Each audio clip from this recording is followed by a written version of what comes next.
की कोणत्याही केसमध्ये यापूर्वी उच्च न्यायालय किंवा सर्वोच्च न्यायालयात कोणता निकाल लागलाय त्याच्याप्रमाणे त्या प्रकरणाचा ते एक बरोबरी करून निर्णय दिला जातो।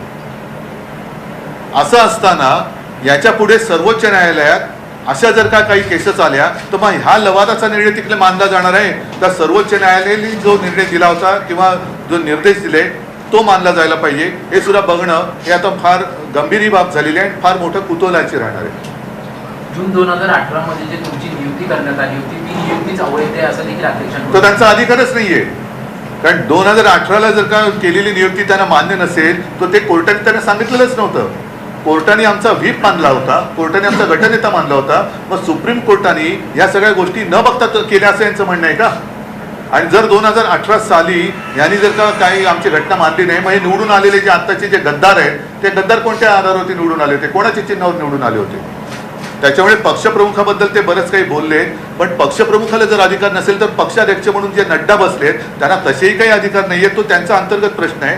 मग हे पद किंवा हे नसतंच, त्याच्यामुळे त्याने एक मान्य करायला पाहिजे की जसं एक नेता असतो त्याचे सहकारी असतात आणि नेता म्हटल्यानंतर तो दिशा दाखवत असतो, दिशा दाखवण्याचं काम हे नेता करत असतो आणि ते जर का करणार नसेल आणि लोंढ्यामध्ये वाहत जाणार असेल तर तो नेता कसला? मला त्याच्याबद्दल बोलायचं नाही, कारण ते त्यांच्या चौकटीत न बसणारं ते बोललेले आहेत। त्यांना सुप्रीम कोर्टाने जे सांगितलं होतं की या दिवशी हा व्हीप होता, हा गटनेता होता, आता पुढचं तुम्ही बघा त्या तारखेला काय होतं ते सोडून नको त्याच्यात ते घुसले आणि त्यांनी वेळ काढूपणा केला। त्यांचा जो हेतू होता तो हेतू स्वच्छ होता की वेळ काढूपणा करायचा। हाच निर्णय ते पहिल्या दिवशी देऊ शकत होते, पण त्यांनी ते सगळं नाटक केलं आणि मग 31 डिसेंबरची तारीख 10 जानेवारी आता सुद्धा मग आम्ही सर्वोच्च न्यायालयात तर जाणारच आहोत, पुन्हा याच्यात काही काळ जाण्याची शक्यता आहे। माझी सर्वोच्च न्यायालयाला विनंती आहे की आपण सर्व काही पाहिलेलं आहात, सर्व काही तपासलेलं आहे, आणखीन काही माहिती पाहिजे असेल तर ती सुद्धा आम्ही आपल्याला द्यायला तयार आहोत। निवडणुकीच्या आधी दूध का दूध पाणी का पाणी हे व्हायला पाहिजे, कारण यांना निवडणूक काढायची आहे। निवडणुकीमध्ये यांना असं वाटलं होतं की लोकांच्या मनात, जनतेच्या मनात, मतदारांच्या मनात आपण संभ्रम निर्माण करून शिवसेना संपवू, पण शिवसेना काही संपत नाहीये आणि शिवसेनाही संपणार नाहीच आणि मिंद्याची किंवा गद्दाराची शिवसेना हे महाराष्ट्रातली जनता, देशातली जनता मानणार नाही।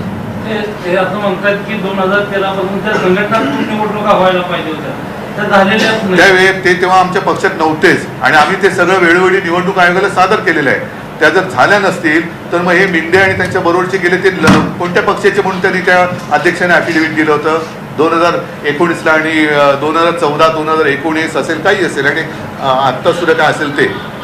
शिंदेची शिवसेना हीच खरी शिवसेना असा निर्णय, शिंदेची शिवसेना ही शिवसेना होऊच शकत नाही, कारण शिंदे आणि शिवसेना हे नातं तुटलेलं आहे। त्याच्यामुळे भले त्यांना, मी काल म्हटलं ना की त्यांची मिलीभगत होती, ज्याप्रमाणे त्यांनी जाऊन एका न्यायमूर्तीने आरोपीची भेट घेतली 2दा, त्याच वेळेला हे सगळं ठरलेलं होतं। पंतप्रधान जर महाराष्ट्रामध्ये अनिश्चिततेचं वातावरण होतं, निकाल काय लागणार अपेक्षित होता, माहिती होता का?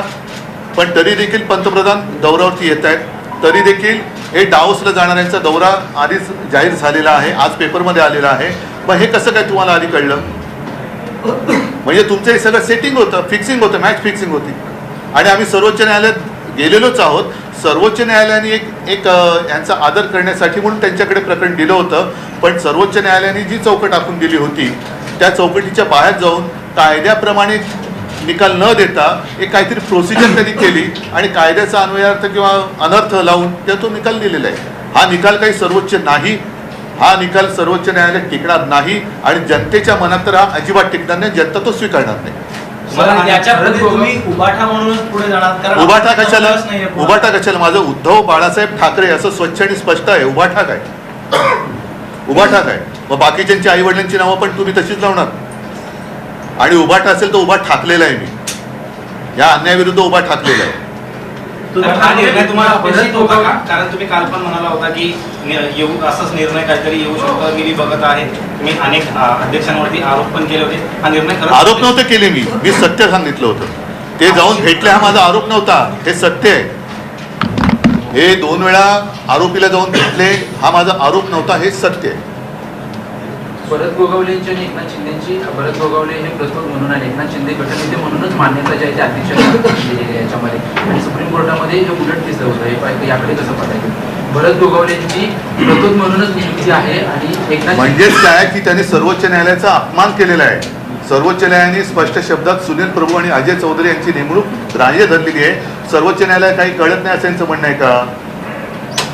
आणि तुम्ही त्याच्यामुळे काय झालेलं आहे की यांनी नसतीबाला स्वतःच्या अंगावरती ओढून घेतलेली आहे. आमचं काही बिघडलेलं नाहीये, जनताच पेटून उठलेली आहे आणि जनता हा अन्याय मान्य करणारच नाही. आम्हाला हा निकाल अमान्य आहे, आम्ही सर्वोच्च न्यायालयात जाणार आहोत. तुम्ही घटनेत बदल केलेत असंही ते म्हणतात याच्यामध्ये की नियमबाह्यपणे घटनेत बदल केलेत असंही ते म्हणतात. म्हणजे काय बदल केले आम्ही? की जे आम्ही ज्या वेळेला घटना जी काही दिली ती घटना निवडणूक आयोगाकडे दिलेली आहे. आणि जसं आमच्यामध्ये पक्षाध्यक्ष हा आहे प्रमुख, पूर्वी शिवसेना प्रमुख होतं, मी शिवसेना पक्षप्रमुख केलं कारण शिवसेना प्रमुख एकमेव, त्या पद्धतीकडे शिवसेना प्रमुख नाही कोण होऊ शकत. आणि ही आमच्या पक्षाची मांडणी आहे. आम्ही जर का ती घटना मान्य हे कोण ठरवणार आहे? कारण निवडणूक आयोगाने त्या काळातले आत्ताचे नाही आहे आम्हाला मान्यता दिलेली आहे. 2013 साली जेव्हा मी पहिल्यांदा शिवसेना प्रमुखांच्या नंतर पक्षप्रमुख झालो ती घटना आम्ही दिलेली आहे, 2018ला दिलेली आहे. तर हे कोण टिकोजीराव मध्ये बोलणार आहे? भरत गोगावले असं म्हणतात की जाऊ द्या, भरत गोगावलेना जरा तरी एक दिवसाचं तरी मंत्रीपद लाभेल असं त्याने वाटते, त्याच्यामुळे तो विषय सोडा. ते सोडा, त्यांचं ज्या फुकट झाले माप बदलावं लागली.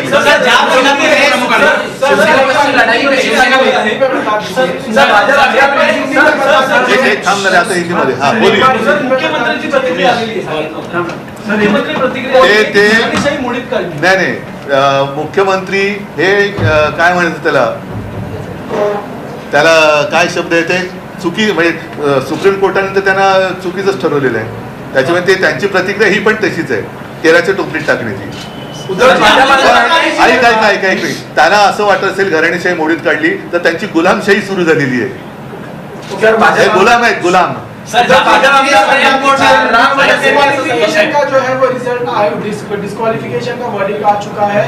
स्पीकर नार्वेकर जी ने किसी को भी डिस्क्वालिफाई नहीं किया है. क्या कहना चाहिए? मतलब उनको, मुझे ऐसे लगता है कि जो जिम्मेदारी दी गई थी वो उनके समझ में नहीं आई.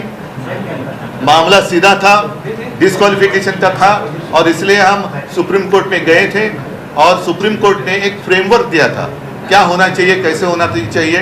और सुप्रीम कोर्ट ने हमारा व्हिप सुनील प्रभु और गुट का नेता अजय चौधरी, उसको की जो हमने नियुक्ति की थी वो मान्य की थी. तो सुप्रीम कोर्ट ने कहा था कि इस फ्रेमवर्क में आप देखो कि उस दिन क्या था.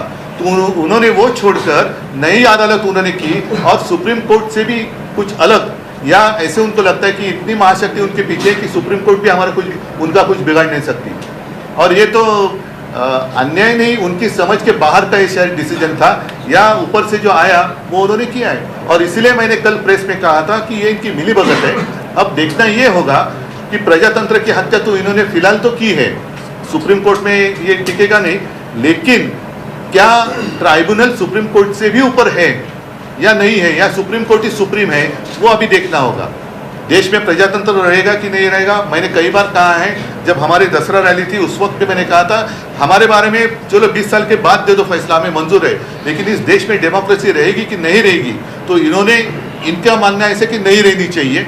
लेकिन अब दूसरा सवाल आया है कि सुप्रीम कोर्ट भी रहेगा कि नहीं रहेगा, या ऐसे ट्राइब्यूनल उसके ऊपर रहेंगे. तो अभी सुप्रीम कोर्ट के ऊपर सारी आशा है और जनता को तो ये फैसला मंजूर नहीं है. दो चीजें इसमें है. राष्ट्रीय कार्यकारिणी को ही कट्टर नेता को निकालने का अधिकार होता है, ऐसा लागू करने का. ये पहला सवाल आपकी घटना में क्या कहा गया है. और 2018 की ठीक है, लेकिन पहले जो गद्दार है वो राष्ट्रीय कार्यकारिणी हो ही नहीं सकती, और इसलिए तो हम सुप्रीम कोर्ट में गए. मतलब जिसने डाका डाला वही कह रहा कि ये मेरा घर है. सर आगे की 2018 की घटना आपने, आगे की लड़ाई क्या सिर्फ कानूनी होगी या और भी कुछ, कैसे लड़ेंगे? नहीं, देखो इनका जो प्रयास है वो सिर्फ समय निकालना है, समय निकालना है. और मैंने जैसे पहले कहा कि एक तो पक्षांतर, जो पक्षांतर होता है, पक्ष बदली करने का कानून है, उसको अधिक मजबूत करना चाहिए था. इन्होंने तो खुलेआम राजमार्ग बना दिया, क्योंकि इनको खुद तो अनुभव है. और शायद वो उनका आगे का रास्ता साफ कर रहे हैं, आगे भी कुछ और पक्ष में जाना चाहते होंगे शायद। तर ज्या पद्धतीने आपण बघतो की सर्वोच्च न्यायालयामध्ये सुनावणीमध्ये जवळपास वर्षभर गेलं आणि त्याच्यानंतर आता राहुल नार्वेकरांनी अध्यक्ष म्हणून वर्षभर काढलं आणि ते सुद्धा सुप्रीम कोर्टने जर का त्यांना जर मुदत दिली नसती तर त्यांनी आणखीन म्हणजे जोपर्यंत हे चालू होणार असं वाटतं तुम्हाला? नाही, मला एवढंच आहे म्हणून मी सुप्रीम कोर्टला विनंती करतोय की आपल्यासमोर या सगळ्या गोष्टी झालेल्या आहेत, आपण सगळ्या गोष्टी ऐकून यांना स्पष्ट शब्दात आदेश दिले होते की या तारखेला सुनील प्रभू आणि हे होते, त्या दिवशी काय परिस्थिती ती बघा आणि तसा तुम्ही निर्णय घ्या. तो न घेता त्यांनी त्याच्या बाहेर जाऊन प्रोसिजर बघितली, घटना ये ते त्या दिवशी व्हीप कोणाचा होता? कारण जर तुम्ही मग काय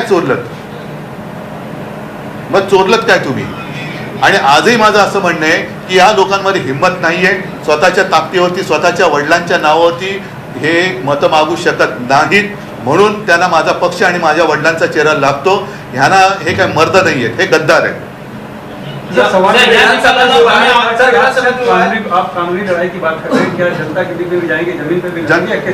जरूर जनता के बीच में हम तो जा ही रहे हैं. जैसे आज भी आदित्य कोल्हापुर में उस तरफ है, मैं भी 23 तारीख को नासिक जा रहा हूँ, 22 तारीख को तालाराम मंदिर में जा रहा हूँ, उसके पहले भी कहीं जाऊंगा, बाद में जाऊंगा. हम तो जनता में रहे हैं, जनता में रहेंगे, जनता और जनता के लिए, जनता के साथ लेकर, जनता को साथ लेकर हम लड़ेंगे. सर, विधानसभा पूर्णपणे संविधानिक मार्गाने स्थापन झालं होतं. उपमुख्यमंत्री देवेंद्र फडणवीस यांनी म्हटलंय सरकार पूर्णपणे संविधानिक मार्गाने स्थापन झालं नाही, होतं. सुप्रीम कोर्टाचे यावर आज शिक्कामोर्तब झालं. नाही त्यांचं म्हणजेच ते देवेंद्र फडणवीस सुद्धा सुप्रीम कोर्टाचा अपमान करतायत. कारण सुप्रीम कोर्टाने त्यावेळेला जे सगळं म्हटलं होतं की राज्यपालांनी केलेल्या कारवाया सगळ्या चुकीच्या होत्या, सगळं काही चूक होतं आणि केवळ एक नाईलाज म्हणून त्यांनी यांना मान्यता दिली होती. म्हणजे हे सगळं बाद झालेलं सरकार आहे. ठीक आहे, मला असं वाटतं की एवढं पुरे आहे. पुढची लढाई लढणार आणि आम्हाला खात्री आहे की अजूनही सर्वोच्च न्यायालय हे निपक्षपातीपणाने जनतेला, लोकशाहीला न्याय दिल्याशिवाय राहणार नाही. धन्यवाद. जय हिंद, जय महाराष्ट्र.